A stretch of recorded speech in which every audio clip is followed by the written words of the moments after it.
President Trump taking questions from reporters at the Kennedy Center in Washington, D.C. The president notably speaking about a phone call he had this morning with Ukrainian President Volodymyr Zelenskyy to discuss his upcoming summit with Russian President Vladimir Putin. Mr. Trump describing that call with Zelenskyy as very friendly, saying it was a 10 out of 10.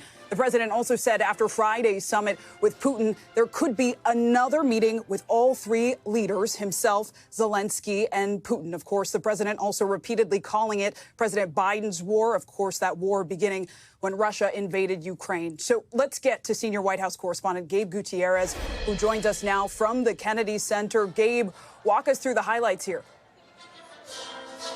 Hi there, Zen Clay. Well, the president was here at the Kennedy Center, remaking this cultural institution, announcing a list of honorees. That's why he was here, but he took a series of questions on a variety of different topics, including the war in Ukraine and that highly anticipated meeting between himself and Vladimir Putin, now set for Friday at a military base in Anchorage, Alaska. As you mentioned, I asked him how his series of calls with European allies and President Zelenskyy went this morning. Again, he said it was a 10 out of 10, but then significantly, he said that he wanted a trilateral summit between himself, President Putin, and President Zelenskyy, quote, almost immediately if this meeting on Friday goes well. It's unclear the details of how that would happen, but then another reporter also asked, would there be consequences if President Putin did not agree to a ceasefire after this meeting on Friday? And the president did say that there would be consequences, although he didn't specify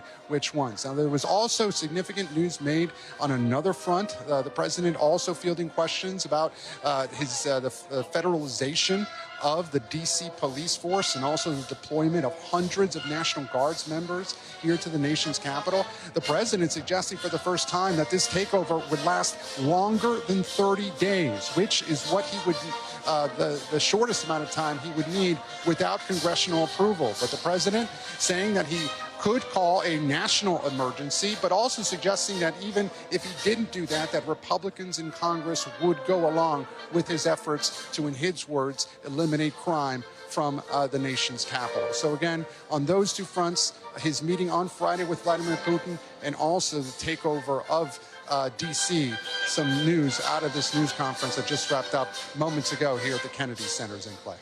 Absolutely. And Gabe, I want to circle back to the federalization of the National Guard in Washington, D.C. He was asked repeatedly about his efforts in Washington, of course, between the Kennedy Center and the Smithsonian Institution, major cultural landmarks in D.C. Talk to us about his answers, both about Mayor Muriel Bowser, asked about if she's been cooperative, and about D.C. statehood. Right.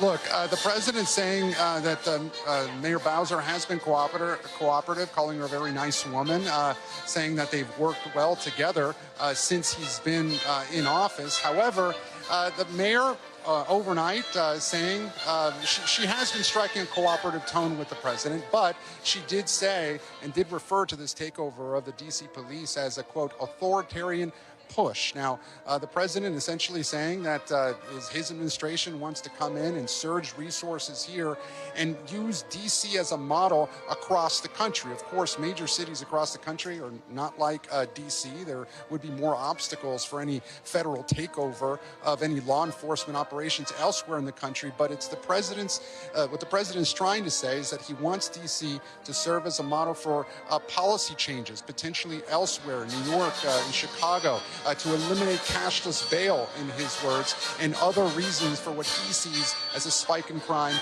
nationwide. But again, the news here is that for the first time, we had been hearing the White House say that they would wait and see until the end of this 30-day period to see if it was necessary to extend this takeover. The president saying here today that he expects this to be a long-term solution that could potentially have long-term impacts here in the nation's capitals in play. Indeed. Gabe Gutierrez reporting from Washington at the Kennedy Center. Thank you so much.